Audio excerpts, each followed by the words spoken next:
Naam, syukran akhi. Bismillahirrahmanirrahim. Assalamualaikum warahmatullahi wabarakatuh. Innal hamdalillahi nahmaduhu wa nasta'inuhu wa nastaghfiruh wa na'udzu billahi min syururi anfusina wa sayyiati a'malina. Man yahdihillahu fala mudhillalah wa may yudlilhu fala hadiyalah. Asyhadu an la ilaha illallah wahdahu la syarikalah wa asyhadu anna Muhammadan abduhu wa rasuluh. Jamaah, bapak-bapak dan ibu-ibu, ikhwan wal akhwat dimanapun berada, alhamdulillah pada kesempatan malam hari ini kita masih diberikan kesehatan, taufik serta hidayahnya. Semoga amal ibadah kita Allah subhanahu wa ta'ala menerimanya, dan semoga menjadikan bekal untuk kita di hari kiamat nanti. Allahumma amin. Kemudian salawat dan salam kita sampaikan kepada Nabiullah Nabi Muhammad sallallahu alaihi wasallam beserta keluarganya, para sahabatnya, dan umatnya yang mengikutinya sampai hari kiamat nanti. Jamaah rahimani Allah wa iyyakum jami'an, kita akan melanjutkan kembali di dalam kajian rutin kita, yaitu membahas tentang sifat-sifat mukmin sejati, di mana malam hari ini kita akan melanjutkan di dalam sifat yang ke-11 untuk seorang mukmin ataupun mukminah, yaitu sifat-sifat yang baik, sifat seorang mukmin yang sejati, di mana sifat tersebut adalah pemaaf. Pemaaf, kata-kata yang singkat yang mungkin ini sulit dan berat untuk sebagian kalangan, sebagian manusia, yaitu memberi maaf kepada orang lain. Kenapa? Karena mungkin dia sudah mengalami atas gangguan, baik itu fisik, kehormatan, harta, ataupun yang lainnya. Oleh sebab itu, jamaah rahimani Allah wa iyyakum jami'an, malam hari ini kita akan membahas tentang sifat seorang mukmin yang sejati adalah pemaaf. Dan ini adalah sebagai nasihat untuk saya pribadi, kemudian jamaah secara umum, bahwa ternyata sifat pemaaf ini walaupun berat untuk kita laksanakan, berat untuk kita praktekkan, tetapi ternyata memiliki faidah yang sangat besar, keutamaan yang sangat banyak. Di antaranya adalah sifat pemaaf. Di antara sifat seorang mukmin, seorang yang bertakwa, kemudian mereka, ya, Allah subhanahu wa ta'ala sebutkan wasari'u, dan segeralah kalian untuk mendapatkan ampunan dari Allah subhanahu wa ta'ala. Ampunan dari apa? Dari dosa-dosa kita. Siapa di antara kita yang tidak memiliki dosa? Allah katakan bersegeralah kalian untuk mendapatkan ampunan. Wa jannatin arduha samawati wal ard, dan bersegeralah kalian untuk mendapatkan surga, di mana surga memiliki luas, yaitu seluas langit dan bumi. Uiddat lil muttaqin, yang Allah telah siapkan untuk orang-orang yang bertakwa. Maka di antara orang-orang yang bertakwa yang Allah telah janjikan dengan ampunan dari dosanya, ampunan untuk dosa-dosanya, yang kedua adalah diberikannya kebaikan dengan surga. Siapa di antara mereka? Allah subhanahu wa ta'ala sebutkan ayat setelahnya, mereka adalah orang-orang yang berinfak. Ini sudah kita bahas. Kemudian orang yang menahan amarahnya. Kemudian yang ketiganya wal afina anin nas, dan orang yang memaaf, dan orang-orang yang pemaaf. Memang sulit ketika kita dizalimi, memang sulit ketika kita disakiti, tetapi itulah harapan kita memiliki kebaikan akhirat nanti, dengan diampuni dosa-dosanya, dimasukkan ke surganya. Allah katakan wal afina anin nas, dan berilah, ya, kepada orang lain, yaitu dengan engkau menjadi seorang pemaaf. Kenapa? Karena pemaaf ini kita butuhkan ketika seseorang dizalimi, ketika kita dizalimi, ketika kita disakiti, kita butuh, ya. Di sana dibutuhkan menjadi seorang pemaaf. Loh, kalau gak dizalimi gimana mau memberi maaf? Ya, kayak orang hari ini kadang pas lagi lebaran, maafin ya, sama-sama, ya, kosong-kosong, ya, padahal nggak pernah ada, ya, baru kenal malah. Tetapi di sini katanya seorang mufassirin yang bernama Zaid ibnu Aslam ketika mentafsirkan ayat yang mulia ini, amman zalamahum wa asaa ilaihim wal afina 'anil nas, dan berilah maaf kepada orang-orang yang menyakiti dan dari orang-orang yang berbuat zalim. Jamaah, itu yang dibutuhkan, ya. Yaitu wal afina 'anil nas, memberi maaf kepada orang-orang yang zalim dan memberi maaf kepada orang-orang yang menyakiti, ya. Bahkan disebutkan di dalam hadis Nabi SAW yang diriwayatkan oleh Imam Hakim, Rasul mengatakan, man sarrahu an turfa'a lahu darajatu falyafu an amman zalamahu wal yu'ti man haramahu wa yasil man qata'ahu. Rasul SAW bersabda, barang siapa yang menginginkan kebahagiaan, ya, dengan diangkat derajatnya, maka berilah maaf, maka jadilah pemaaf untuk orang-orang yang zalim, kepada orang yang zalim, wal yu'ti man haramahu, kemudian berilah orang yang pelit, kasih orang yang pelit. Kemudian wa yasil man qata'ahu, dan sambunglah orang yang memutus, sambung orang yang memutus. Bahkan disebutkan di sana keutamaan seorang pemaaf, dan ini diantara sifat seorang mukmin yang sejati. Bukan berarti pemaaf itu ngalah, bukan berarti seorang pemaaf itu tidak memiliki kekuatan, tidak mampu membalas. Tetapi karena sifat pemaaf memiliki keutamaan yang sangat besar, di antaranya adalah jalan yang paling mudah untuk seseorang masuk surga setelah tauhid. Jalan masuk surga yang paling mudah setelah tauhid adalah dengan akhlak yang baik. Dan sebaliknya, jalan yang paling mudah masuk, berikan maaf kepada orang lain yang telah berbuat zalim kepada kita, ini tidak mudah, berat, sulit. Kecuali mereka orang-orang yang Allah telah berikan kebaikan, ya, dari para nabi, dari orang-orang soleh, dari orang-orang yang telah jujur benar di dalam keimanannya. Tetapi kita berusaha menjadi orang yang pemaaf, ya.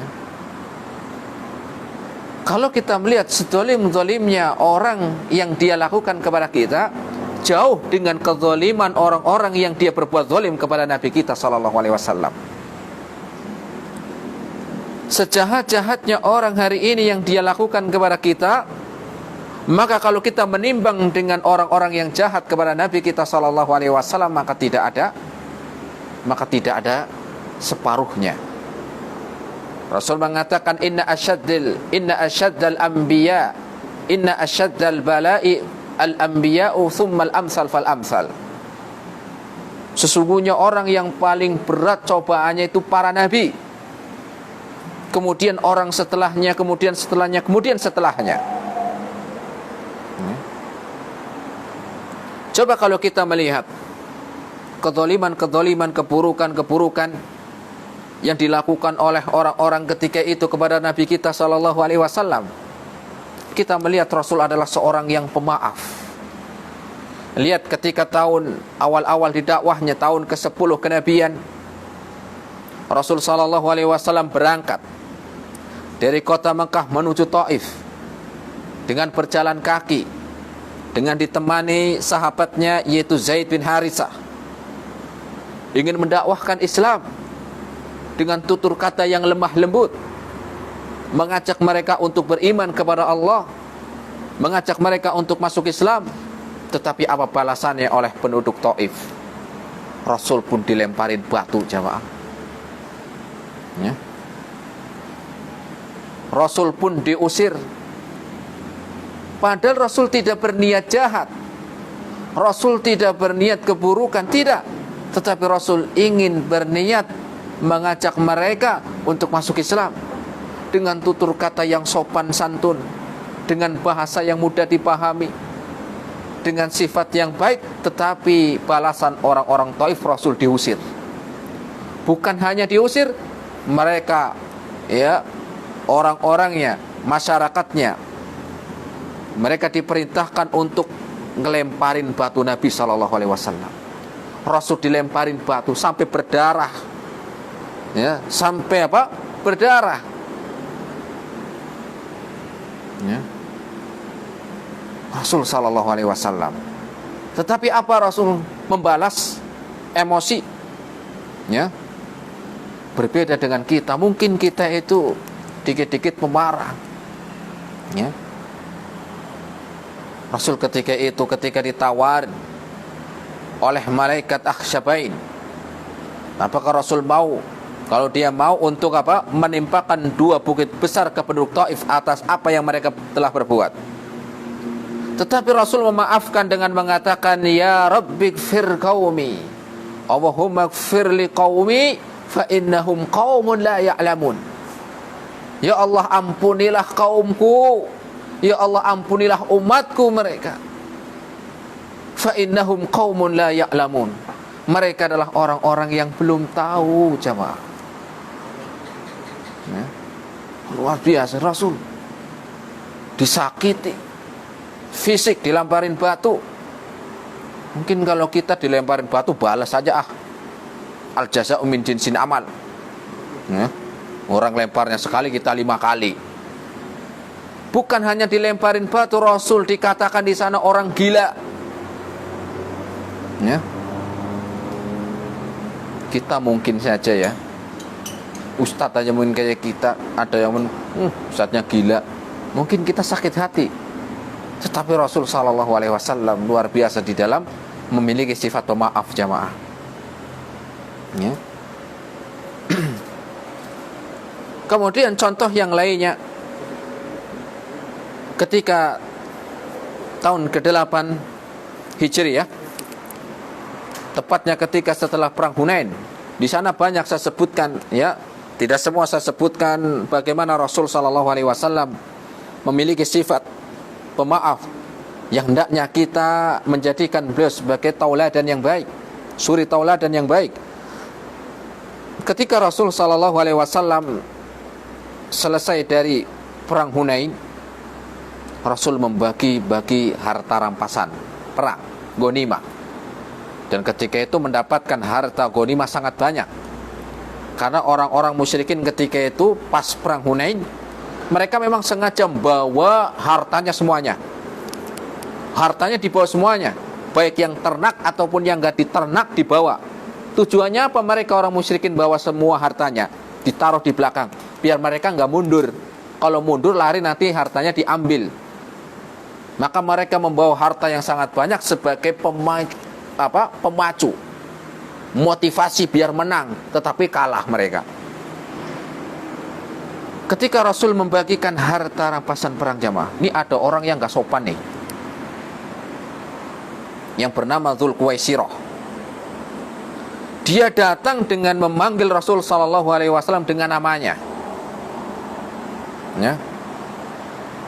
Para sahabat nggak ada yang berani memanggil Nabi kita SAW dengan namanya. Mereka sangat memuliakan, ya Nabi Allah, ya Rasulullah.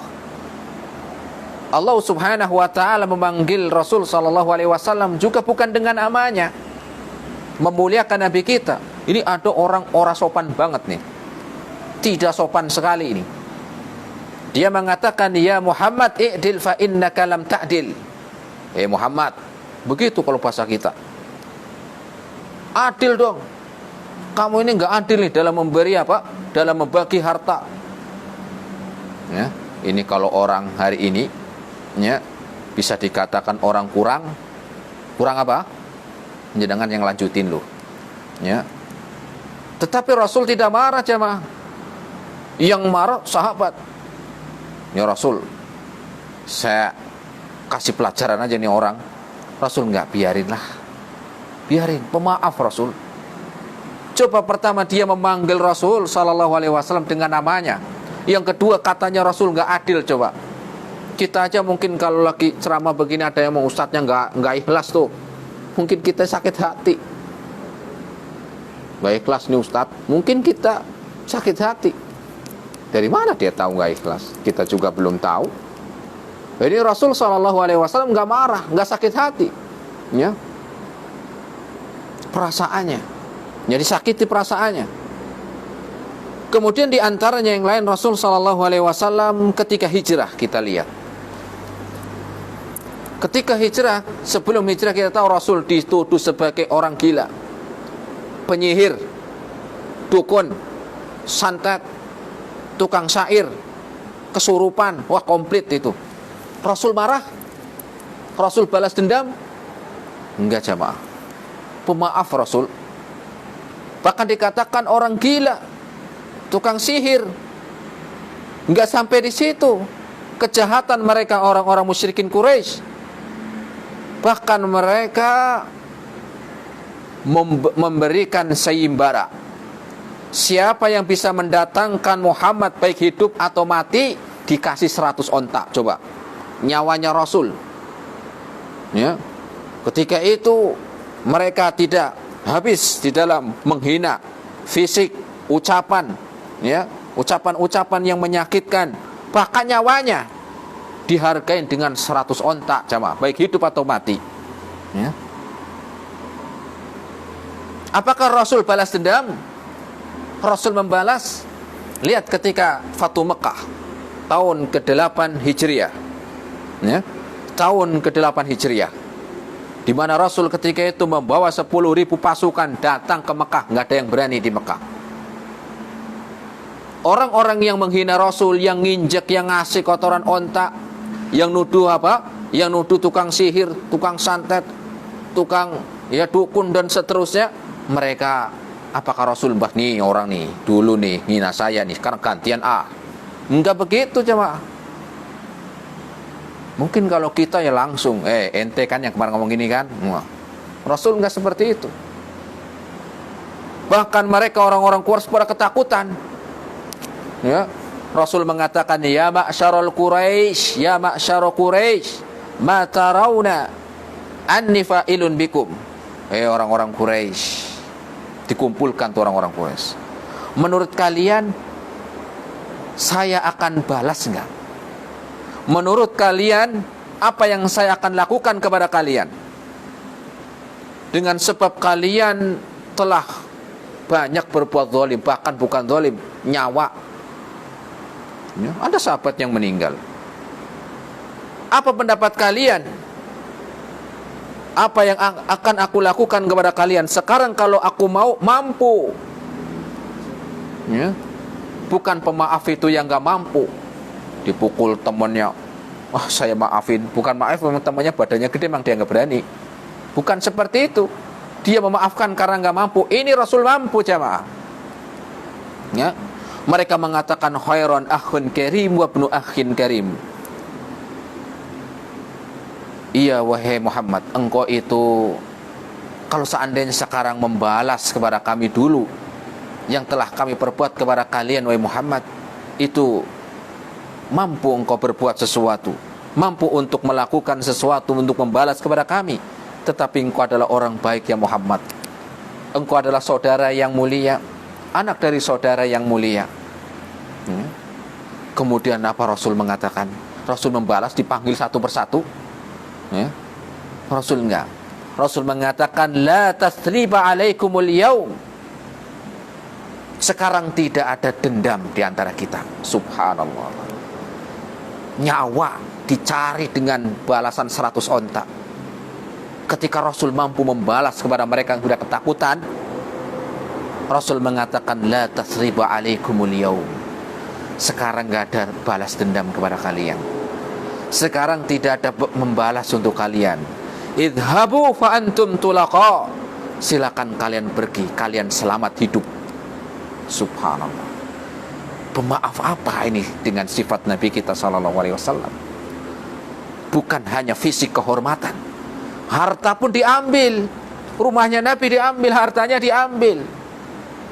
Bahkan Abu Sufyan yang ketika itu di Fathu Mekah, yang dia banyak berbuat zalim kepada Rasul sallallahu alaihi wasallam, Rasul melepaskan. Abu Sufyan pimpinan perang Uhud. Kurang apa? Pimpinannya perang Uhud. Ketika perang Uhud, pamannya Nabi sallallahu alaihi wasallam Hamzah meninggal. 70 sahabat Nabi meninggal di tempat. Pimpinannya siapa? Abu Sufyan. Ketika perang Khandaq, 10.000 pasukan dari Quraisy datang ke Madinah. Tetapi lihat ketika Fathu Mekah, apa Rasul membalas mereka? Rasul memiliki sifat pemaaf. Bahkan Rasul mengatakan, man dakhala dara Abi Sufyan amin. Barang siapa yang masuk rumahnya Abu Sufyan, selamat. Dikasih kemudahan, dikasih kemuliaan itu Abu Sufyan. Ya. Rasul gak balas dendam. Ya. Memiliki sifat pemaaf, jamaah. Bukan hanya itu saja, Rasul itu pernah dizalimi dalam masalah kehormatan. Bayangkan istrinya Aisyah radhiyallahu anha pernah dituduh serong, jamaah. Siapa yang nuduh? Orang munafik. Ini Rasul sallallahu alaihi wasallam. Istrinya Ummul Mukminin pernah dituduh selingkuh. Coba gimana tuh perasaannya suaminya Rasul sallallahu alaihi wasallam? Ya. Tetapi apakah Rasul ketika telah terjadi bahwasanya perbuatan itu tidak benar, Rasul langsung membalas orang-orang yang menuduh bahwa istrinya sallallahu alaihi wasallam berselingkuh? Rasul apa membalas? Ente kan yang kemarin nuduh kan? Enggak, jamaah. Rasul luar biasa dalam memaafkan orang lain. Ya. Sempat didoakan tuh orang munafik, tetapi doanya pun orang munafik tidak manfaat, karena hakikinya mereka adalah orang-orang yang tidak beriman. Dan ini yang Allah sebutkan dalam Al-Quran surat Al-Munafikun ayat yang ke-6. Sawa'un alaihim astaghfarta lahum am lam tastaghfir lahum la yaghfirallahu lahum innallaha la yahdil qaumal fasikin. Sama saja engkau memintakan ampun untuk mereka orang munafik, ataupun tidak memberi atau tidak memintakan ampun untuk mereka, Allah tidak ngampuni mereka. Sesungguhnya Allah tidak memberikan hidayah, tidak memberikan petunjuk pada orang fasik. Ya. Tetapi lihat Rasul, ya. Ini yang nuduh istrinya berzina, saya doain. Ya. Kita itu kadang-kadang sang mudahnya jadi pemarah, ya. Saking mudahnya emosian.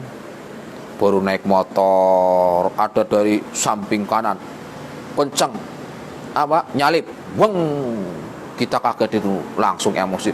Semoga mandul 7 turunan. Masya Allah, mandul 7 turunan. Semoga tabrakan di depan. Masya Allah, doain malah gak perlu. Maaf. Rasul sambil itu demikian, ya, maaf. Nah, kemudian nasihat apa agar kita menjadi seorang yang pemaaf? Karena ini adalah sifat di antara sifat seorang mukmin yang sejati. Memang sulit, ya, kita berusaha. Ya, semampu kita berusaha. Ya. Kenapa? Karena banyak keutamaan-keutamaan yang kita bisa ambil dari memiliki sifat sebagai seorang pemaaf. Pertama, ya, nasihat yang pertama, bahwa perbuatan seseorang Allah subhanahu wa ta'ala yang menciptakan. Orang yang berbuat zalim kepada kita, ingat bahwa Allah yang telah mentakdirkan. Allah yang telah mentakdirkan. Ya. Bahkan sebelum kita lahir sudah ditakdirkan tuh perbuatan buruk yang menimpa kita. Ya. Maka kita ingat segala sesuatu, kezaliman, keburukan, kejahatan musibah yang menimpa kita, kita ingat bahwasanya Allah yang telah menciptakan. Kalau Allah tidak mau, tidak terjadi. Bahkan Allah telah menciptakan, menetapkan perbuatan kezaliman tersebut menimpa kita, sudah Allah tetapkan sebelum kita lahir di dunia. Disebutkan di dalam hadis, Rasul mengatakan, riwayat Imam Abu Daud, inna awwala ma khalaqallahu al-qalam, sesungguhnya sesungguhnya Allah subhanahu wa ta'ala pertama kali menciptakan adalah al-qalam, pena.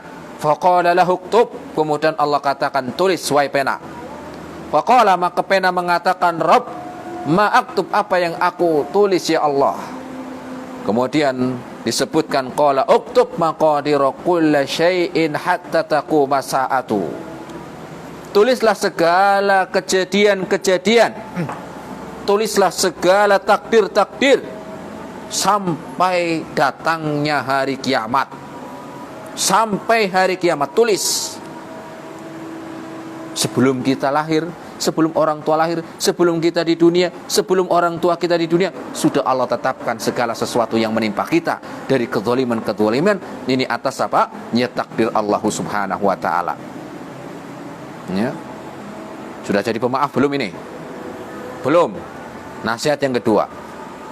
Ini semoga menjadi ya nasihat untuk kita, semoga menjadi seorang yang pemaaf. Nasihat yang kedua, jamaah.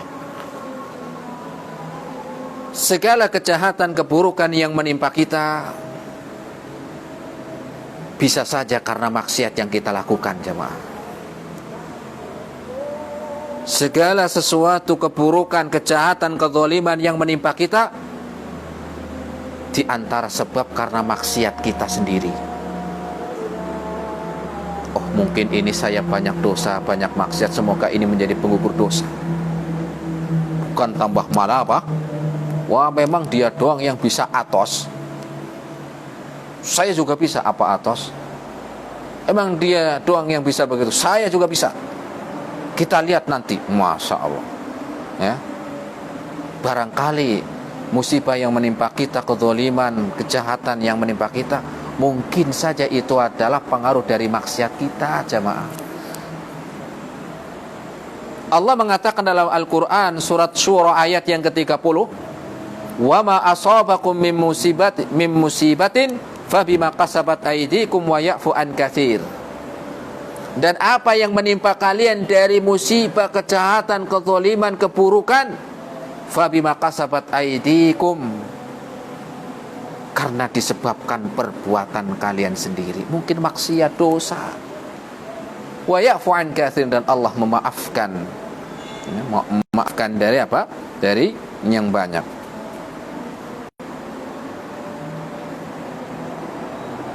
Kemudian yang ketiga, nasihat yang ketiga agar kita menjadi seorang yang pemaaf. Kalau masih ya berat, belum bisa memaafkan, nasihat yang ketiga, ingatlah dengan pahala yang besar menjadi seorang pemaaf. Tadi di ayat yang kita baca, yaitu dalam Al-Quran surat Al-Imran ayat yang 133, Allah menyediakan ampunan, Allah menyediakan surga. Dengan apa? Untuk siapa? Wal afina anin nas. Wal afina anin nas, orang-orang yang memiliki sifat pemaaf. Kapan itu pemaaf? Ketika dizalimi, ketika disakiti, ketika dijahati. Walaupun fisik, walaupun kehormatan, walaupun harta. Ya. Ingat dengan pahala yang Allah janjikan dengan kebaikan surga. Bukan kita tidak membalas berarti kita apa? Tidak memiliki kemampuan, tetapi ingat dengan balasan yang lebih baik untuk kita. Nasihat yang keempat, agar kita menjadi seorang yang pemaaf. Seorang yang memaafkan, memiliki sifat pemaaf kepada orang lain, akan Allah angkat derajatnya dunia dan akhiratnya.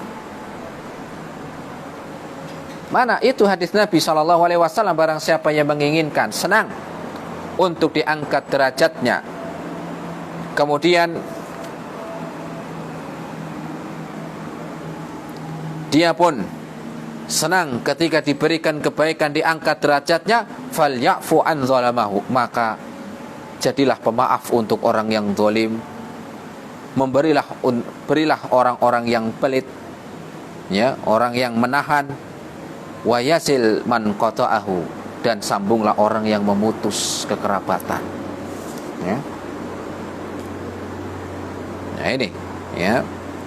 Kemudian yang kelima diantaranya, ingat agar kita menjadi seorang yang pemaaf dengan hadis Nabi SAW, al jaza'u min jinsin amal, balasan adalah sesuai perbuatan.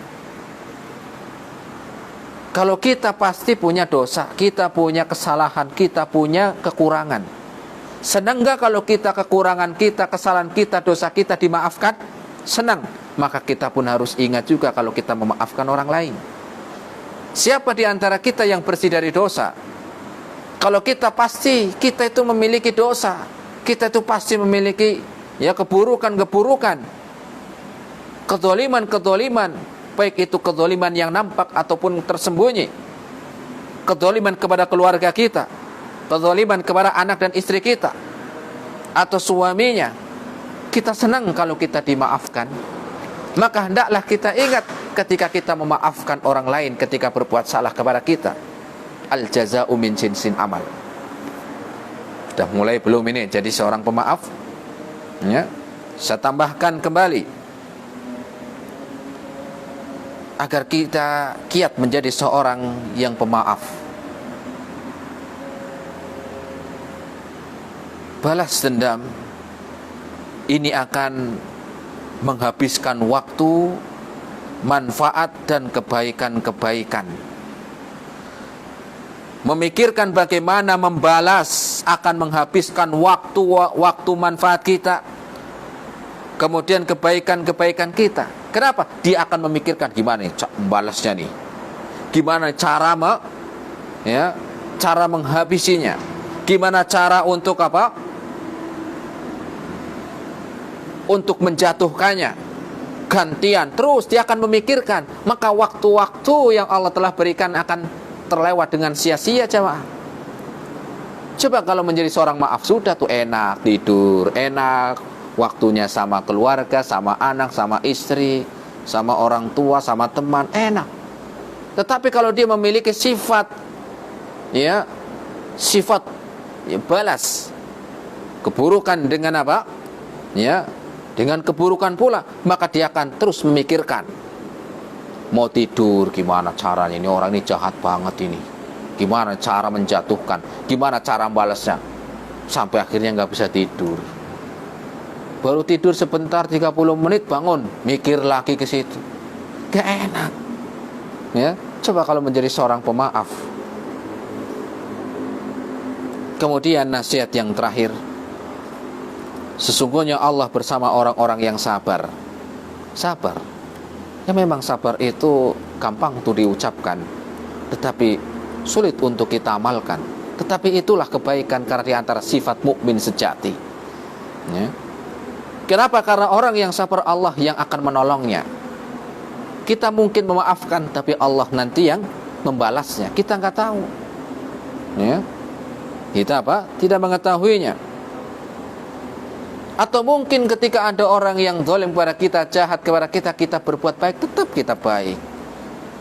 Dituduh ini, tuduh itu, dituduh orang sesat, dituduh Wahabi, dituduh apa? Dituduh teroris, sabar. Ya, sabar. Kita baik, tetap mengucapkan salam, assalamualaikum. Bila perlu kita kirimin sesuatu.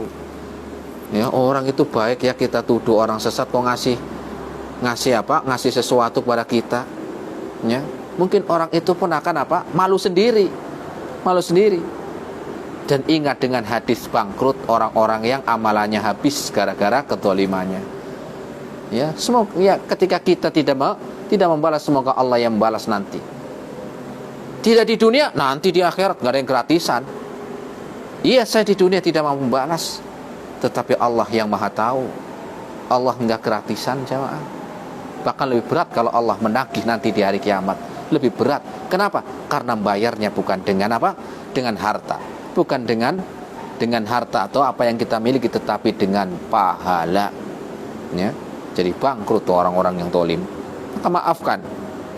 Kemudian dengan apa? Dengan seorang menjadi ya memiliki sifat pemaaf akan menjadikan apa? Ya, penggugur dosa. Penggugur dosa. Semoga dengan saya maafkan sebagai penggugur dosa-dosa saya. Ya. Dan kalau balas dendam, mungkin malah dia akan tidak berhenti, malah lebih berat lagi nanti kedolimannya, lebih besar lagi. Maka pikirkanlah dengan apa yang telah diperbuat, ya. Dan hendaklah kita melihat hasil dari apa yang kita lakukan. Maka hendaklah kita ingat dengan ya janji-janji Allah Subhanahu wa taala menjadi seorang yang pemaaf. 6 ini jamaah yang bisa kita sampaikan pada kesempatan malam hari ini, yaitu tentang sifat seorang mukmin yang sejati yang ke-11, yaitu memiliki sifat pemaaf. Allahu ta'ala alam bisawab. 6, silakan. Barangkali ada yang mau bertanya yang bisa kita jawab.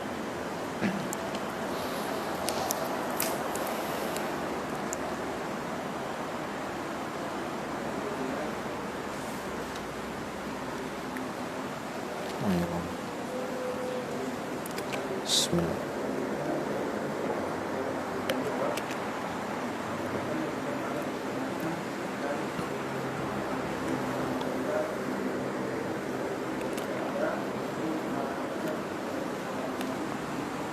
Silakan.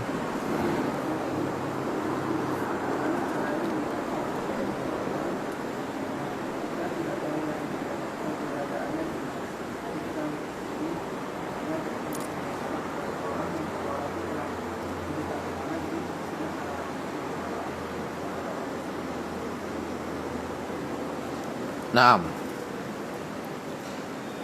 Pertanyaan yang pertama, bagaimana cara kita meminta maaf kepada seseorang sedangkan orang tersebut kita tidak tahu keberadaannya? Pertama, kesalahan-kesalahan kita lihat. Kalau itu adalah kesalahan dalam urusan harta, ya, harta yang belum dia bayar, misalnya utang belum dibayar, maka dia berusaha untuk mencari, untuk membayarnya. Kalau sama sekali kita tidak tahu di mana, sudah kita cari, ya, ada usaha dulu. Bukan apa? Bukan cari, ya, kamu tahu nggak si fulan kemana? Oh, nggak tahu, katanya udah pindah. Ah, ya udahlah. Bukan seperti itu, cari. Kita tanya kerabatnya, kita tanya keluarganya, kita tanya apa? Saudaranya atau temannya, ya. Ketika ini sudah kita lakukan usaha, ya, kemudian tidak membuahkan hasil, kita nggak tahu di mana dia, ya sudah, ya. Kalau itu harta, ya kita bayarkan kepada Allah dengan atas nama fulan. Saya dulu hutang 1 juta, semoga Allah memaafkan saya. Ini saya sedekahkan atas nama fulan, ya. Itu. Kalau itu sudah dilakukan dengan usaha, dia mencarinya, bukan sekedar nanya, nggak ada, selesai, beda. Lalu setelah itu misalnya orangnya ketemu, ya tetap dia bayar. Oh, kemarin sudah saya sedekahkan ya dengan atas jenengan, ya enggak, tetap kita bayarkan, ya, kita tetap bayarkan. Semoga yang kita sudah keluarkan itu untuk pahala kita, karena ini sudah kita bayar, karena setelahnya bertemu, ya. Begitu pula ketika dosa-dosa yang berkaitan dengan kehormatan. Kita pernah memfitnah dia, kita sekarang mau minta maaf nggak tahu, kita pernah menyakiti hatinya, ya. Kalau memang itu yang sudah kita usahakan, kita meminta maaf untuk dihalalkan, nggak ketemu, ya sudah, kita bertobat kepada Allah. Tetapi ada usaha dulu. Makanya Rasul mengatakan dalam hadisnya, man kana lahu madlamatun li akhihi fi irdihi au fi malihi au fi syai'in. Barang siapa seorang yang pernah berbuat zalim pada saudaranya, baik itu urusan harta, kehormatan atau yang lainnya, falyatahallal minhul yaum. Segeralah minta maaf, cari segera minta maaf. Kenapa? Qabla ayyakuna, qabla alla yakuna dinarun wala dirhama, sebelum datangnya hari di mana harta enggak manfaat lagi. Kapan? Hari kiamat. Kenapa? Karena bayarnya pakai pahala. Nah, ini ya yang bisa kita sampaikan untuk pertanyaan yang pertama. Allahu a'lam bishawab. Nah, silakan kalau ada lagi pertanyaan yang lain.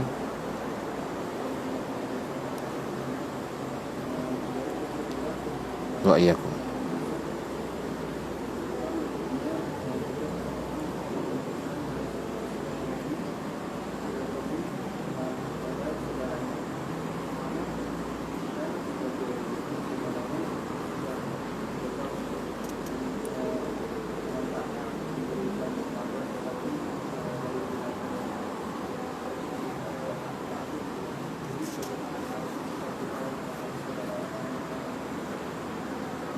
Ya.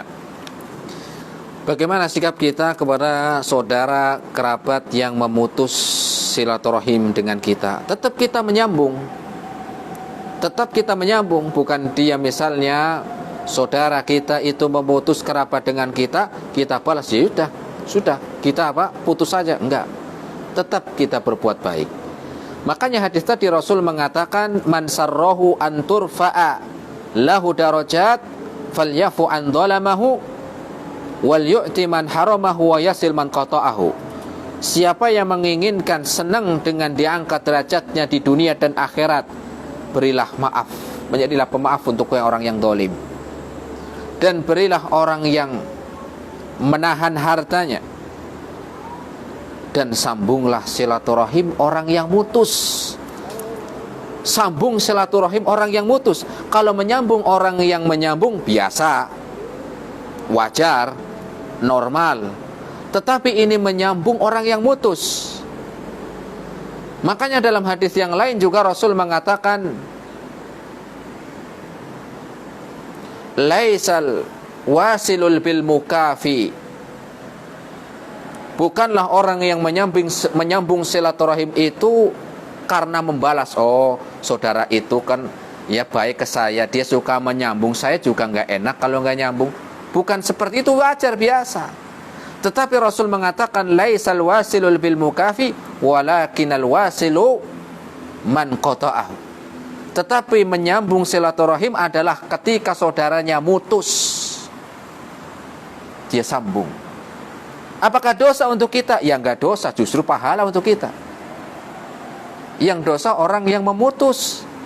Makanya ancaman untuk orang yang memutus silaturahim, Rasul mengatakan, la yadkhulul jannata qati, tidak masuk surga orang yang memutus kerabat. Kita ingatkan dengan hadis-hadis ancaman orang yang memutus, kita ingatkan kepada kerabat kita, apalagi itu kerabat kita ya. Ke orang lain itu diperintahkan menjadi pemaaf, apalagi kerabatnya. Nah, itu jamaah untuk pertanyaan yang kedua. Silakan pertanyaan terakhir kalau masih ada.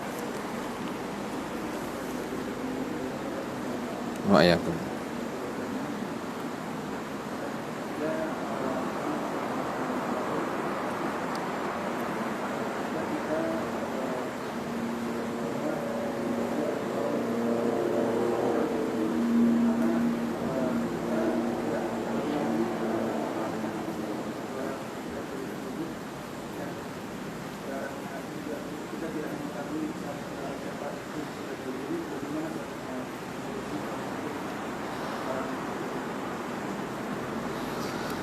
Ya, mencuri dia nggak tahu jumlahnya berapa, terus barangnya siapa, dan nyurinya di mana jenengan, ya kan? Maka kalau memang seperti itu, ya ini misal orang tadi, misalnya dia barang yang dia curi dia nggak tahu jumlahnya, dan nggak tahu barang siapa yang dicuri. Ya pertama dia ya melihat ketika itu nyurinya di mana. Loh, kalau sendal pas sholat Jumat misalnya, atau sholat di masjid, sendalnya rame ini banyak nih, diambil. Memang itu kan nggak, tapi kan tahu ini di masjid. Walaupun dia nggak tahu sendalnya siapa yang diambil. Nih misalkan, ini contoh. Ya. Terus dia nggak tahu harga sendalnya ini berapa. Kalau ini berkaitan dengan anak Adam atau dengan manusia, tetap dia berusaha, ya, berusaha apa? Untuk mengembalikan, dan dia minta maaf. Kenapa? Karena dosa ini berbeda dengan urusan dengan Allah Subhanahu wa taala. Enggak sholat, enggak puasa. Ketika dia bertobat, selesai, ya Allah saya bertobat, ya Allah saya akan rajin sholat, ya Allah. Ya Allah saya bertobat, saya sekarang mau rajin puasa, ya Allah. Tetapi berbeda ketika dosa yang dia lakukan berkaitan dengan anak Adam, dengan manusia. Maka dia hendaklah bersungguh-sungguh untuk meminta maaf. Karena kepada Allah mudah, tobat selesai. Kalau kepada manusia nyuri, dia di antara syarat, ya, untuk tobatnya mengembalikan. Terus jumlahnya bagaimana? Ya, dulu apa yang diambil, misalkan apa yang diambil, kira-kira harganya berapa? Kemudian ketika nggak tahu siapa yang dicuri, ya dulu ngambilnya di mana? Cari. Ada usaha dulu. Tetapi kalau itu kita nggak tahu, ya, kemudian ya benar-benar kita sudah usaha dan hasilnya pun ya sulit, ya fattaqullaha mastata'tum, ya kita berusaha bertakwa kepada Allah ya semampu kita, dan kita bertobat kepada Allah Subhanahu wa taala. Ini jamaah yang bisa kita sampaikan pada kesempatan malam hari ini. Terima kasih atas segala perhatiannya. Mohon maaf atas segala kekurangannya. Kita tutup dengan doa kafaratul majelis. Subhanakallahumma bihamdik, asyhadu an la ilaha illa anta, astaghfiruka wa atubu ilaik. Assalamualaikum warahmatullahi wabarakatuh.